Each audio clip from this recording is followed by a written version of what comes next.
here.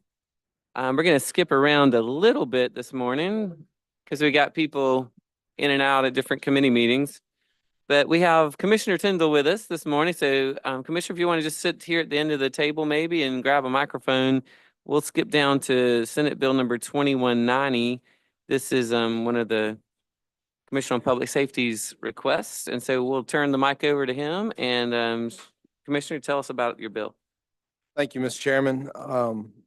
Actually, DPS has a pretty light legislative request this year, and this is one of the very few bills that we have requested. Senate Bill 2190 basically takes a look at the Driver Services Act of 1938. So it's been around a while, and just tries to modernize some of the language. And to start, as you can see in the headline, it has the Highway Safety Patrol and Driver's License Law of 1938. We're taking 1938 out. We're taking the Highway Patrol out since they're no longer administering the Driver Service Bureau. And so that's the first deletion. There's some technical corrections for semicolons to go into periods. We try to update in section 3, just some of the language regarding the rules and regulations. The language was already there. It was just kind of looking at it and saying, hey, this is a better way to word it. And then also, if you go into section 4, it eliminates, a few years ago, we had a wait anytime, wait anywhere appointment system. We've now changed that to where you can do online appointments. So there's no reason to show up and do the old program. So we just deleted that language from the statute. In section 5, you can see where we deleted perforated sections and just put in orders. You know, again, a term from 1938 that really no longer applied. If you go into section 6, a lot of this is just talking about how we used to keep records. You know, in the old days, filing cabinets full of paper. We're just changing that to more digital records now. So everything will be made digitally, and there'll be a digital record instead of keeping up with it the way we did in 1938. If you go to section 7, little thing, it talked about the commissioner at Jackson, Mississippi. We'll be moving our headquarters out to Pearl, so it doesn't need to say Jackson anymore. If you go to section 8, it changes delivery of notice of a revocation of a driver's license from certificate, United States certificate of mailing to just first class mail is how we can mail that notice. It also allows us to send notice via, if you have it, we now have the mobile identification app. If we need to send notice and somebody signed up for the mobile ID, we can also send them notice through their app. And so that's, you know, again, kind of catching up with technology, utilizing that. Section 9 deals with our concealed carry permits. We really haven't made any changes to this section, but we did want to bring it forward. There are a lot of different types of waivers, some for veterans, some for retired law enforcement. We wanted to take a look and see how we could kind of combine those. If you look at this entire section, it goes on and on and on. And we just thought there might be some ways that we could work on making it a little more condensed, easier to read so that folks could follow it a little better. And I will bring up, and Mr. Chairman, you and I talked about it a little bit, the last part of that section, paragraph number 25. A few years ago, we talked about putting the enhancement or the firearm concealed carry permit on your driver's license. We've had an issue with that because the driver's license expire every 4 years, firearm permits expire every 5 years. They never really line up. And then if you put it on there, then your firearm permit will expire early. And most individuals have just said, no, I'd rather keep my firearm permit. And most individuals like keeping their firearm permit on them. It's just something about having that versus it just being an endorsement on your driver's license. So again, maybe that's something we can look at as this bill makes its way through. If that's language we want to keep, we can keep it. If not, maybe it can be deleted. So your suggestion on that paragraph 25 is just to delete it potentially? Yes, sir. Okay. Yes, sir. Just because they won't think up it every 20 years, I guess, right? Well, and that's it. I mean, so they only align every 20 years. And so people just aren't, they don't want to lose the money by having to renew their firearm permit early. All right. Well, if you'd like us to offer an amendment to just strike that section or repeal that section, what is your? I would, thought on that? I would ask that the committee entertain a strike of that, of paragraph 25 Okay, and amend it. I'll make that, I'll make that amendment. Anyone have any questions for Commissioner Tyndall about that amendment? All right, if not, everyone in favor say aye. Any opposed, nay? And the ayes have it. All right. Any other questions for Commissioner Tyndall? Yes, sir, Senator Barrett. Thank you, Mr. Chairman. Commissioner Tyndall, I know you and I've spoken in years past, and I appreciate this bill. My local law enforcement officials have came to me many times and asked me about a misdemeanor warrant management system. And I know this bill references software databases and you mentioned technology and things. And I would just like to ask, I filed a bill, I think the last 4 years. I think it would be beneficial for the state at some point to merge a misdemeanor warrant management system into sort of like NCIC. And the reason I say that is because, as you well know, if someone has a warrant for domestic violence, that doesn't hit NCIC, and people can drive right through a traffic safety checkpoint with an active warrant, and you know, they may pass right through it. So anyway, thank you for the bill, and I do hope at some point we can get where local law enforcement officers know if someone has an active misdemeanor warrant, just so those can be, and look, a lot of times those are warrants that could be easily corrected for that person as well. They don't want to be driving around with a warrant. Maybe their attorney forgot to go to court. So, anyway, thank you for this, and I just hope we can incorporate that at some point. Absolutely. And I do think that would be a good idea. I will add that I was meeting with the administrator officer of courts, and I mentioned, I think the importance of us moving to having justice courts and municipal courts on some sort of statewide case management system, so that we can, again, just keep up with those types of things as well as dispositions of cases and better track DUIs and other domestic cases in their adjudications. All right, good question. Senator Simmons. Thank you, Mr. Chairman. Commissioner, while we have you here, how you doing, my friend? Doing good. How are you? Pretty good. It was good to see you. Good seeing you too, Commissioner. I've been filing a bill for a number of years, to try to treat our commercial drivers who, at the time of getting their first DUI, was in a personal vehicle. And so, I know we've had this discussion many times. Certainly, if they drive in the commercial vehicle, we want to follow whatever the law says. But we have those situations where someone is not actually working and they actually have experienced or made a mistake and got a DUI in a personal vehicle. The current law, as you know, we give a non-adjudication for first-time offenders if you don't have a commercial driver's license. And so I filed the bill again, and I was just trying to see if anything has changed at the department regarding that. No, and a lot of that, as you know, and we've talked about, is the federal highway safety funds are tied to some of these restrictions, particularly on commercial vehicle driver's license. And see, but I will tell you, I've got a meeting at 10 o'clock with Chairman Horan, and he has a bill as well that he wants to discuss and addressing that same issue. Yeah.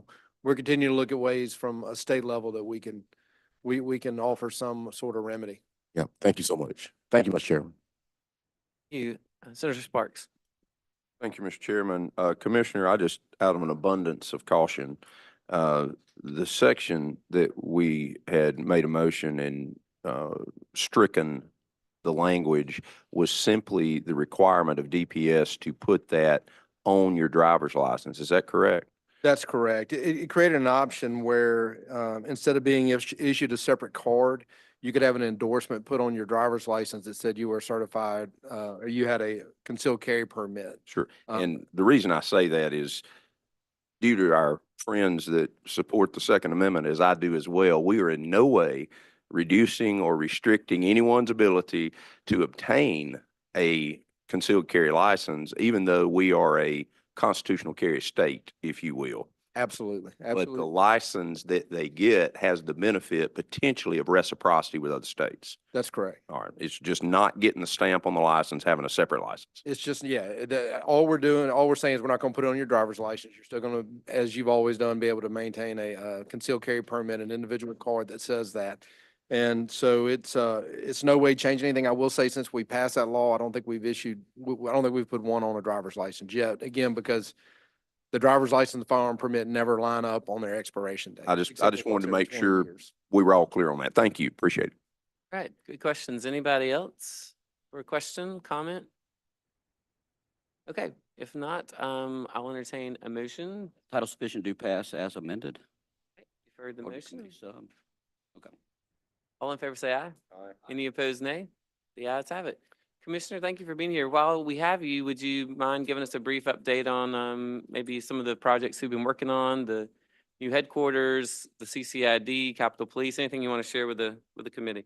Absolutely. Well, as y'all know, with y'all's support and encouragement, the Capitol Police has grown in size. We started off a couple of years ago with about 75 Capitol Police officers. We're up to over 150. The district lines will be expanding again in July, so we've been preparing that, doing additional patrols into these new areas. Again, we're looking at ways that we can grow Capitol Police.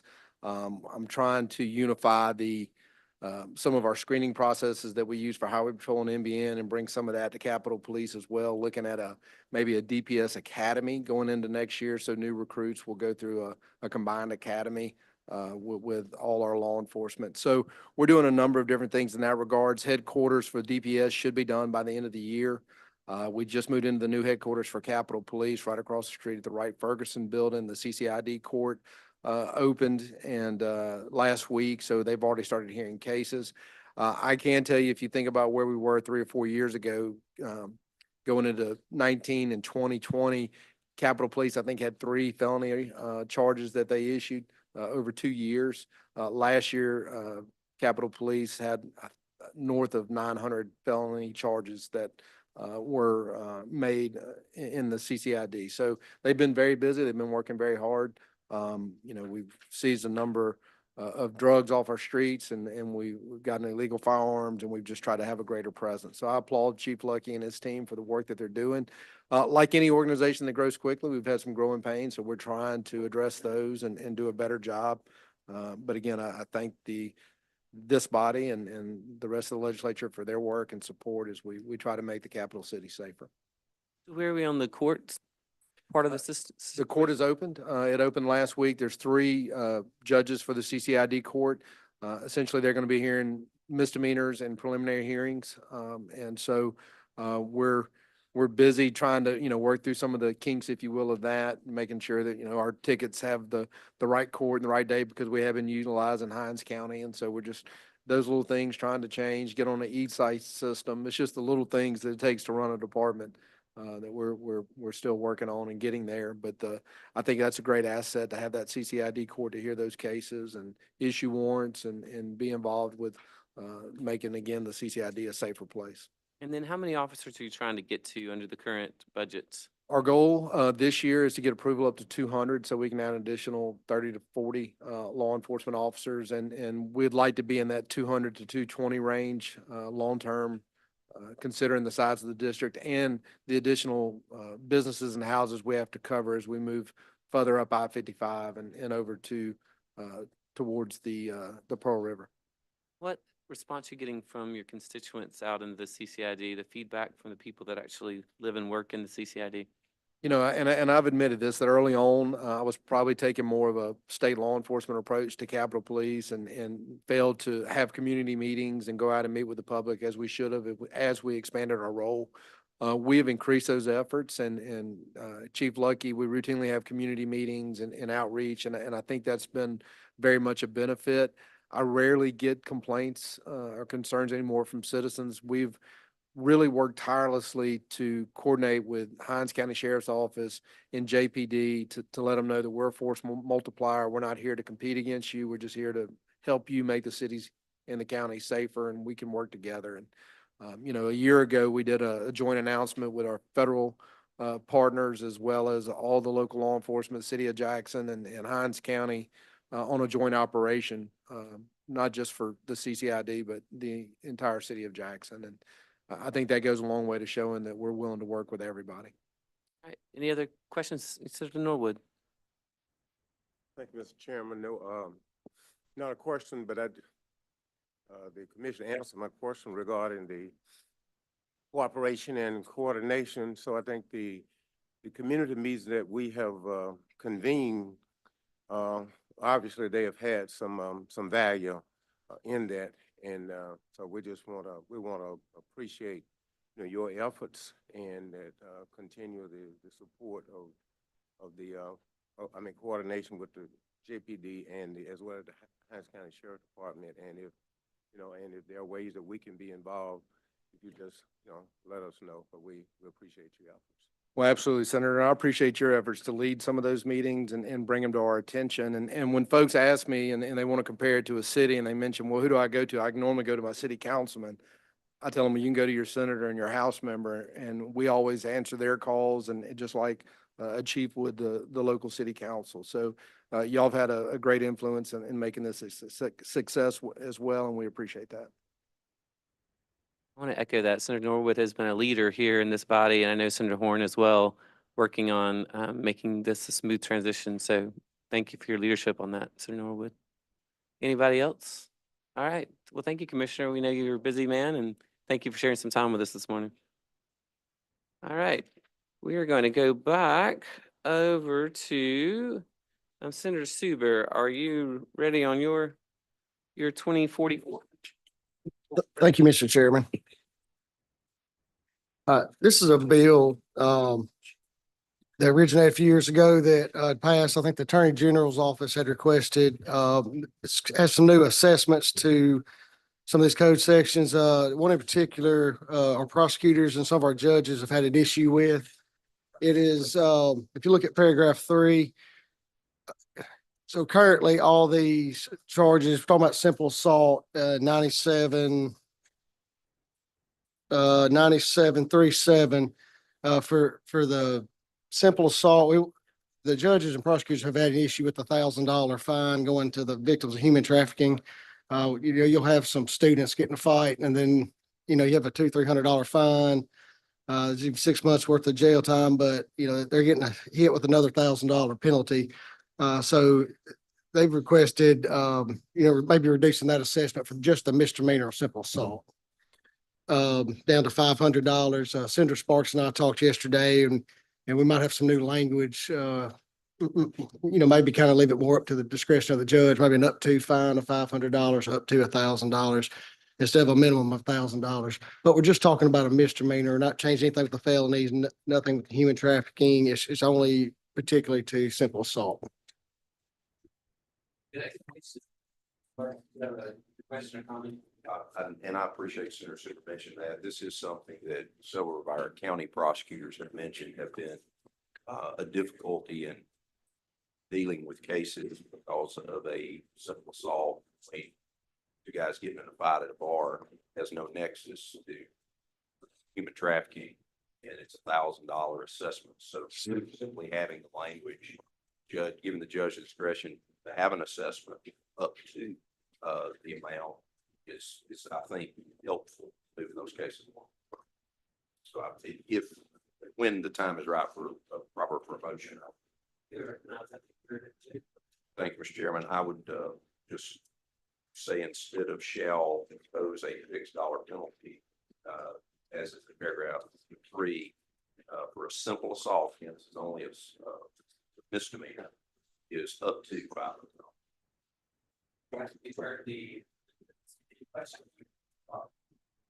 All in favor, say aye. Aye. Thank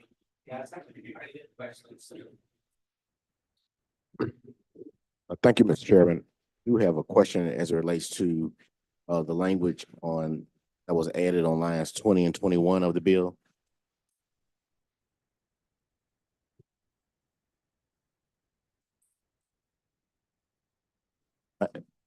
Max, super. Oh, thank you, Mr. Chairman. So, what was the rationale? I guess my concern is this portion deposits the $1,000 to the victims of human trafficking That- in That's, in this particular section. that's So, correct. so my question is, Senator Suber, some of the violations for under 9737, it may not, even at the felony level, may not deal with human trafficking. So, I mean, I agree, and that's kind of where this was coming from. Okay. So I think originally when this was passed, it was supposed to just be felonies. I don't think misdemeanors were included. Yeah. And then, I guess through the process, the misdemeanors were included in it. and I'm certainly in favor of trying to make sure we actually put money into that fund. It's just that I know even at the felony level, some of the facts of a case, Like the aggravated domestic violence. yeah, it may not at all deal with human trafficking. So if you're not opposed, can we put a reverse repealer in it? So we can continue to look at it and try to be more specific on what the $1,000 assessment for this particular fund would be. I mean, I personally don't have a problem with that. I mean, I just want to try to fix this issue. I know we've tried for about 3 years to, Okay. to, I'm do in something. support. I just, I Right. mean, I mean, I'm with you. okay, yeah. Yeah. Mr. Chairman, okay, no, that's fine. I'll wait. Deal with it later. Thank you, Mr. Chairman. Title sufficient due pass as amended. Committee sub. Motion, all in favor, say aye. Opposed, nay. The ayes have it. All right, we're gonna bump down because Senator Johnson is joining us here, to Senate Bill 2202. So we can get him on his way if he needs to leave us. Senator Johnson, you're recognized. Thank you, Mr. Chairman. This bill is identical to the bill that we passed in the Senate last year, made it to the House out of committee, but did not come up on the floor. It involves, the intent was where AI videos and audio are being made with people's likenesses or voices that would harm them in some way, emotionally or otherwise, that would be a crime. It would be a misdemeanor if it's not of sexual nature. If it is of sexual nature, it would be felony for someone over 21. And if you're under 21, it'd be a misdemeanor the first time and a felony on subsequent times. And so it just goes through the definitions of what that would be, audio, the digitization, and spells out the different crimes with punishments. And that's an explanation of the bill. I'm sure y'all have lots of questions. Well, and you have section 5, which is the section that sort of says what this doesn't apply to. That's right. There are exemptions to that. There's ones for reporting misconduct, things for legal proceedings. There is I believe a satire one, if I'm not mistaken, but it's pretty much limited to those that are for the intent to impersonate someone or do something like make a dirty video with a classmate's picture, or to do a campaign ad against one of our legislators that doesn't represent what they actually said or did. And that's what it's pretty much limited to. All right, good explanation. Any questions for Senator Johnson? Seeing none, and the motion is titled switch to pass. All in favor say aye. Oh, I'm so sorry. Senator Norwood. Just, Mr. Chairman, yesterday we passed Senator Williams' bill. Right. Are they related? I think not. Oh, they're different subject matters, different code sections. Okay. Yeah. Thank you. But along the same genre. Yeah, for sure. All right. Anybody else? All right. You've heard the motion. Senator Simmons, title sufficient due pass. All in favor say aye. Aye. Any opposed, nay. The ayes have it. Thank you, Senator Johnson. Appreciate it. All right. Senator Hill, been waiting patiently. Senate Bill 2191. We'll recognize you for explanation. Thank you, Mr. Chairman. This bill only does one thing. It elevates a second offense of domestic violence, a second conviction, to a felony, whereas currently it's a third conviction of domestic violence to constitute a felony. I spoke to members of the parole board and the members of the Mississippi Domestic Violence Coalition, and they believe that elevating the second conviction to a felony will be a great deterrence to what they see going on in the state of Mississippi. The cases that the parole board sees, they feel like if there was a stronger deterrent prior to getting to the point to where they see some of these folks, in incarceration and MDOC when they've already committed a murder. So that's basically simply what it does. It elevates the second offense of domestic violence rather than the third conviction to a felony offense. Senator Hill, there's a proposed committee substitute, which Okay, I think, don't have it. I think it's should be in your packet. I don't see it. It's not in mine. In yours? Mm-mm. Okay. We'll need to get Senator Hill an updated packet, maybe his, Oh, maybe it's in the back. I believe had Senator Boyd's. Okay, yes, Still- Senator Boyd. Yeah. Okay. I- So I know y'all had spoken. Can you enlighten us as to what her language adds to this committee substitute? I still don't see it in my packet.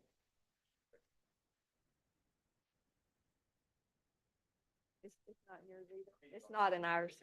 There you go. I'm sorry, about I would have that. been prepared, but I didn't know it was, I thought y'all were going back to my original bill. So sorry. My bad.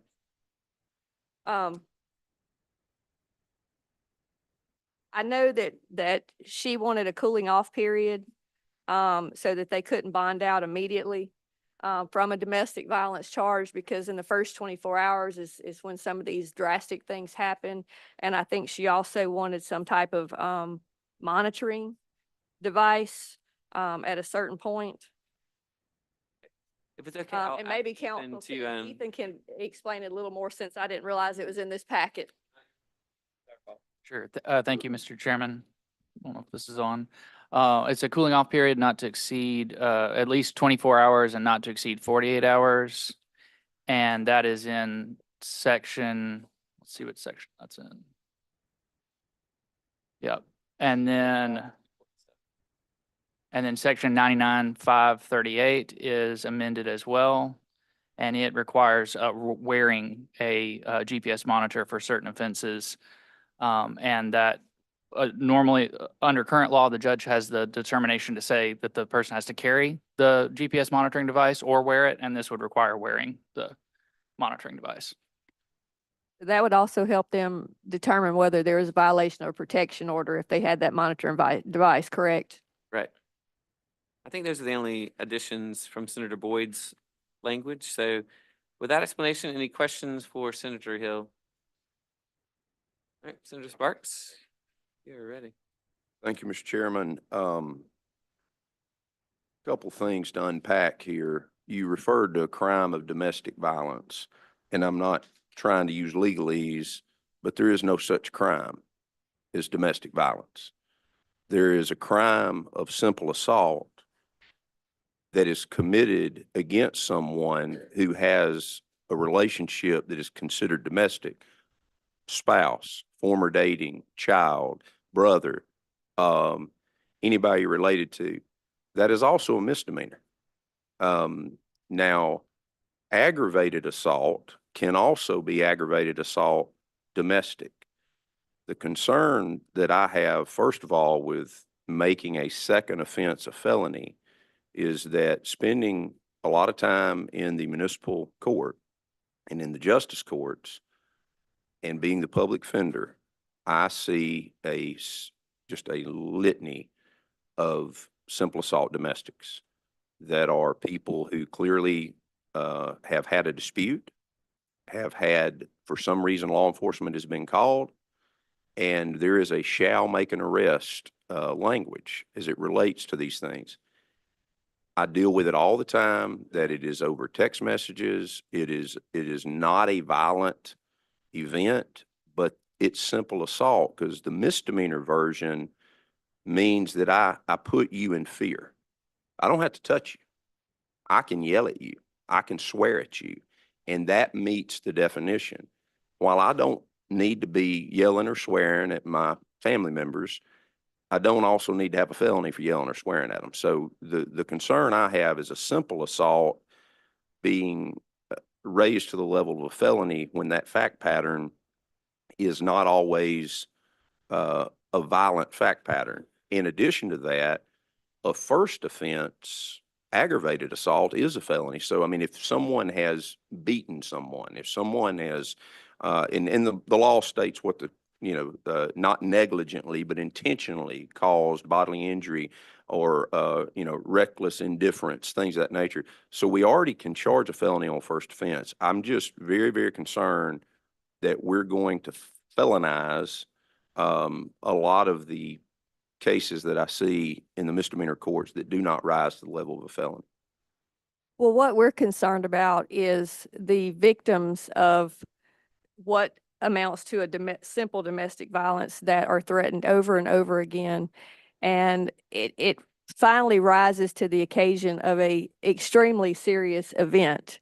And I think that these folks know that it's a misdemeanor. They know they're going to go to municipal court, and they know that they can continue on until they get a third time in that municipal court.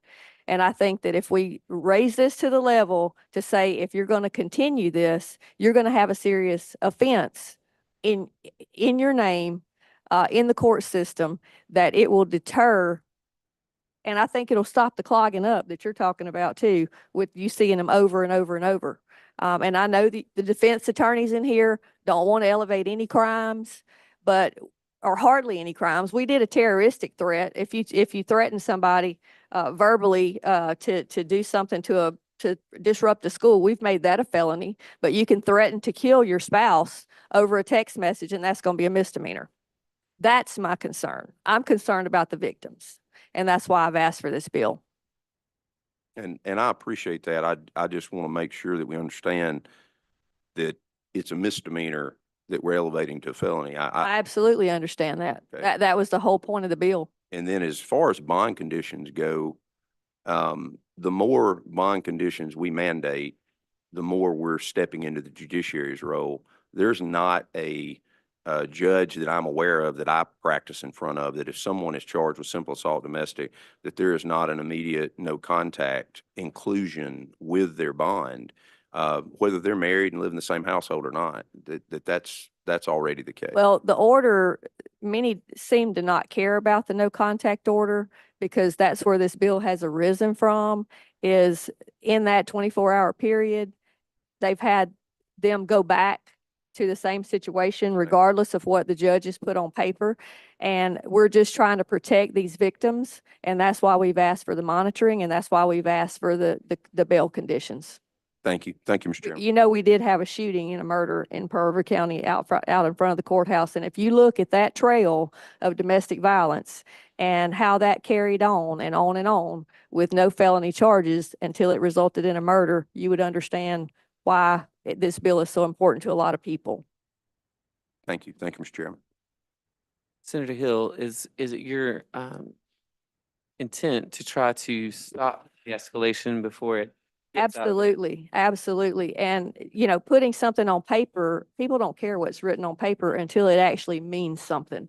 And if you do the monitoring, like Senator Boyd asked for, and you do the bond conditions, you're likely saving a life.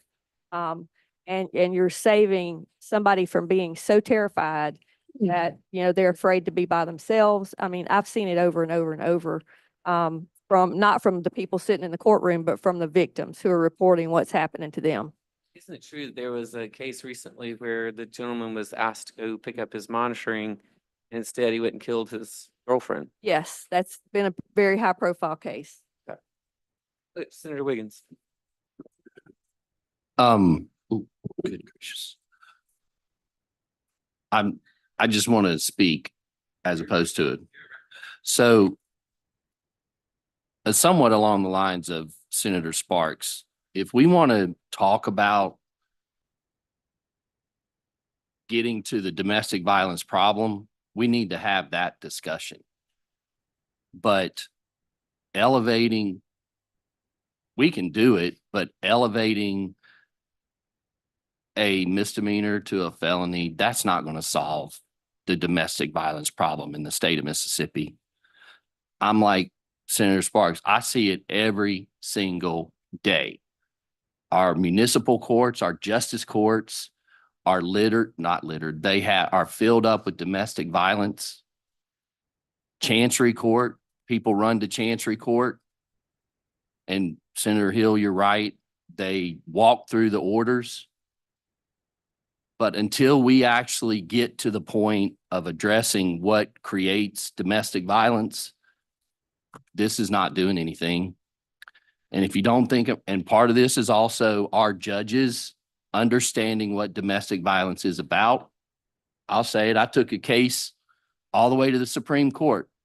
My client, who was a victim, her husband took a gun and stuck it in her head and said, I'm going to kill you.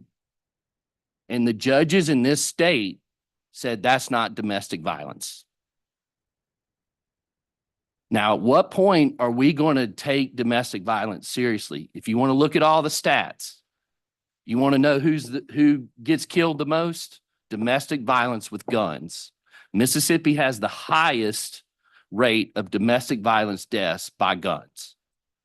So, and I'm familiar with the Pearl River account, but I guess if you go back and look, my guess is that went on for years. Another problem is victims file charges and they literally go and revoke them or they won't pay them. I got a case right now doing the same thing and they'll go and pay, they won't pay the money to dismiss the charge. The reason law enforcement requires a fee to dismiss a domestic violence charge is because victims back out of it. And you can't have a trial if you don't have a victim. So I'm glad that Senator Hill has brought, oh, and let me say this. I actually have brought a bill forward this year that we're going to bring up in Jud A, Mr. Chairman, that's about a domestic violence fatality review board, because when you look at the experts and you work with the domestic violence victims, what they are telling us is you look at the type of cases that are coming before the state. And so if there's a homicide, they want to look at what is leading to those homicides. And they will tell you, the experts, if you want to get rid of, if you want to get to domestic violence, look at strangulation. I don't understand the science behind it, but every single one of them will tell you if there's strangulation, they are going to commit domestic violence. And my guess is the Pearl River County one, it was the same way. So I think to Senator Sparks's point, I mean, we can pass it, but this isn't, I'm glad the parole board feels that way, but we're not getting at domestic violence. We're just adding more criminal felony cases to the docket. So we need to have a serious discussion about domestic violence in this state, and also moving into the 21st century about how we address domestic violence, because it is killing our law enforcement officers, it's killing people, and our solution is let's elevate to a felony. So thank you, Mr. Chairman.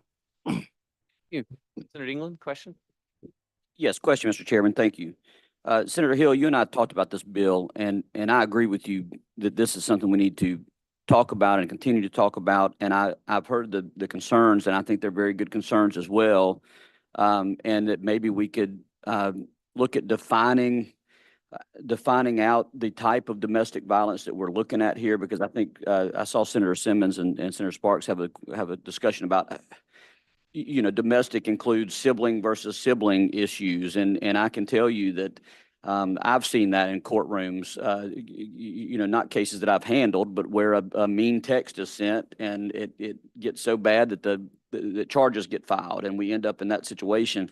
But I think that the problem that you're trying to solve is one we do need to look at. And Senator Wiggins made some very good points as well. And he said we need to continue to have this discussion. And my thought is maybe we have the code sections open to do that here, and we can get to that very soon. And I wonder if you'd be open to a reverse repealer on this bill so that we can continue to have the conversation and maybe pass it through committee today to do that. I'd be perfectly fine with that, because you know, we can't fix everybody. That's not our role as legislators and lawmakers. We're not psychiatrists, we're not doctors, we can't fix people. But what we can do is put laws in place that gives law enforcement and judges the tools to slow some of this stuff down and to make people understand that this is a serious crime, that we just can't keep continuing doing this. And like y'all are saying, you see them in municipal court all the time. This would move it out of municipal court, okay, on a second offense. So that would slow down a lot of what y'all are seeing in municipal court and the and the back and forth. And we would wind up with the serious cases, and the people that are going to do something will wind up in circuit court if they realize, you know, if they're going to continue to do this and they don't care if it's a felony, they need to be in circuit court and they need to be taken more seriously on a higher level than in municipal court, passing text message back and forth. So I'm very amenable to a reverse repealer, and we will continue to work on and tighten up that language. And Senator Wiggins, I'm more than willing for you to help tighten up the language as to what we're talking about, so we can separate the type of domestic violence that we're trying to get at. So I'm fine with that. Yeah, thank you, Senator Hill. And so, Mr. Chairman, I would have a motion. You're recognized at this time. Okay, Mr. Chairman, I'm move that we amend the committee sub to add a reverse repealer to the bill. Any questions for the author of the amendments? If not, all in favor say aye. Aye. Any opposed, nay. The ayes have it. All right, any other questions? Good discussion as always in Jud B. Senator Barrett. Yeah, and I'll be brief. I think it's untrue if we make this a second, it moves it out of municipal or justice court. At that point, it becomes a preliminary hearing at the justice or municipal court level. So it's still there and circuit court. And I don't think that's the gist of domestic violence. I think Senator Hill is genuinely trying to solve or provide a remedy for a problem. However, like other public defenders have said, or criminal defense lawyers, I understand that I see at least 3 a week where someone comes in, says, hey, I want to drop the charges. And because of that, at least locally, there was in my district, there was a drop fee, and people would pay that drop fee. And they occurred so much, our prosecutor started prosecuting people for filing false charges. So I don't know what the fix is, but I don't know, but I do know it is a problem. I guess I'll just say that. Mr. Chairman, I have one. And just to be clear, it's not a criminal defense issue. This is a prosecutor issue, and this is a courts issue. This goes on, and I prosecuted domestic violence cases on the felony level. It's the same thing. And so this isn't just we're defense attorney or people are defense attorneys, so they don't want to elevate. This is an issue in our courts that honestly are struggling, and the prosecutors, like, if they can't prosecute their cases if the victims back out. There's reasons for that, but it's not made easy. So it's a court system as opposed to just a defense system. I close. Senator Hill, thank you so much for bringing this up. And as the only female senator on this panel, I think you bring a unique perspective to this issue. But I think people around this table are all generally interested in fixing a real problem. And I think regardless of how we vote on this, we all recognize this is a real issue. But I think it's past time that we stop paying lip service and actually try to do something, which I think is what you're trying to agree, accomplish. and So you're recognized to close. I understand that people drop charges. I totally understand that. And I know that people file frivolous charges. I've been trying to get something done with CPS with the false reporting since the day I walked into this building. And guess what? Nothing's been done. And that's a huge problem. But we can't blame the victims here because they may want to try to hold their family together. The husband might be what's paying the mortgage and buying groceries. So we can't blame them for dropping charges when they don't know where the next meal that their kids are going to have is going to come from if that husband's locked up. They have to figure out, is my life more important? Am I in that much danger, or am I going to feed my kids? So what I'm asking this committee to do is to just keep this bill going and let's try to come up with a solution. We send everything to conference. We got plenty of time to figure this out. Let's not drop this. Let's try to protect these women that don't want to drop the charges. Some of them don't have kids. They don't want to drop the charges. It's their boyfriend that's after them and they're scared. And they don't want to have to go through 3 times in court before that person gets a felony that's abusing them. So I'm just asking y'all to vote yes on this committee sub, and let's keep this moving and try to at least make this problem better for the victims. Right. Thank you for closing. All in favor? Well, we got to have a motion first. Motion is title sufficient, do pass, committee sub. Heard the motion. All in favor, say aye. Any opposed, nay. The chair's in doubt. Let's have a show of hands. All in favor, please hold your hand up. 1, 2, 3, 4. All right. All opposed? 1, 2, 3, 4, 5, 6. All right. The chair's no longer in doubt. The bill did not pass. All right. Thanks, Senator Hill. I appreciate you bringing this forward. Next bill we're going to take up is Senator Rhodes. I think you've joined us. Thank you for being here this morning. Senate Bill number 2210. You're recognized. Thank you, Mr. Chairman. Senate Bill 2210 makes 2 changes to our current Mississippi law pertaining to fireworks. The current law allows fireworks sales from June the 15th to July the 5th and December the 5th to January the 2nd. So basically, if these firework retailers, they would love to have that extra weekend after the holiday is over to try to sell out to prevent a lot of carryover. And they think that would help boost their revenues there. There's been multiple requests from local fireworks retailers to do this. There's also seems to be an appetite out there to want to be able to use fireworks during the Memorial Day season, which is just a couple more weeks earlier than what's already on the books. So it only makes changes on lines 10 through 12. It would change the dates allowed for fireworks from May 23rd to July the 12th and December 5th to January the 9th. The other change in this bill is on the second page on line 24. It just changes the penalties from felony to a misdemeanor. We just felt like that's a little harsh.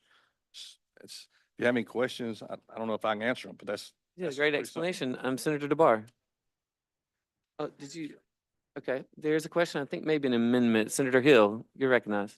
So what crime is it that you're reducing to a misdemeanor? if you're buying or if you're selling out of season. Okay. Is what's been these people are, I mean, if you break that law, you're a So typical we, nonviolent offender. so we had a felony for selling fireworks out of season, but we can't get a felony for second offense domestic violence in this state. Is that correct? I can't tell you. I'm not on this committee. I'm just here to present this bill.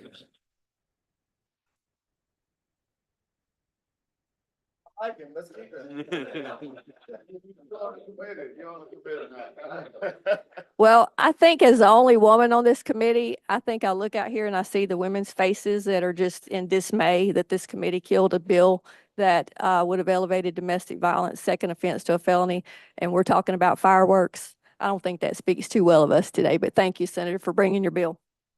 All right, Senator Sparks, I think you had a question or amendment maybe? Thank you, Mr. Chairman. Very briefly, I support moving it to a misdemeanor, but the fact that there's a fine and this is for selling outside of an extended period, I would just ask that there be an amendment that fine be escalated, that a first offense can be $1,000 and county jail not to exceed 1 year as is stated, second offense at $2,500 and a third offense at $5,000. Just so that people are not saying, well, I'll just pay the fine. And if that would be my amendment, if that's well worded, the legal counsel. No, because it's a misdemeanor. That's right. You're talking about escalation of the fine, but not of any sort of jail time. That's correct. Okay. All right, any questions for the author of the amendments? Not, you've heard it. All in favor, say aye. Aye. Any opposed? Question, okay, aye. Any opposed, nay? The ayes have it. Any other questions, comments, Senator Suber? I just had one question. I've actually had a lot of school systems, like during football games, they actually want to shoot fireworks. And some of them might have shot fireworks. I'm just curious if, allegedly, I was reading in here, it says, it's a violation within 600 feet of a church, hospital, school. I understand that, but I'm wondering if we could even have some exception down the road for, football games or sporting events. I think Senator Sparks had a thought about that. If you recognize that. I thank you, Mr. Chairman. I think that that is already an exception. You're actually hiring someone to put on a fireworks show. You are not purchasing the fireworks, so it's not an issue. Well, I mean, they might not be hiring anybody. I would say they are hiring somebody, if I was you, esteemed counselor. Maybe you donated your time perhaps, or something like that. All right, you've heard the motion. All in favor, say aye. Aye. Any opposed, nay. The ayes have it. And unfortunately, on our last bill of the day, 2319, Senator Bradford's bill, Robert Blackman, something came up, so he wasn't able to be here this morning. So with that, we will have entertain a motion to rise and report. All right.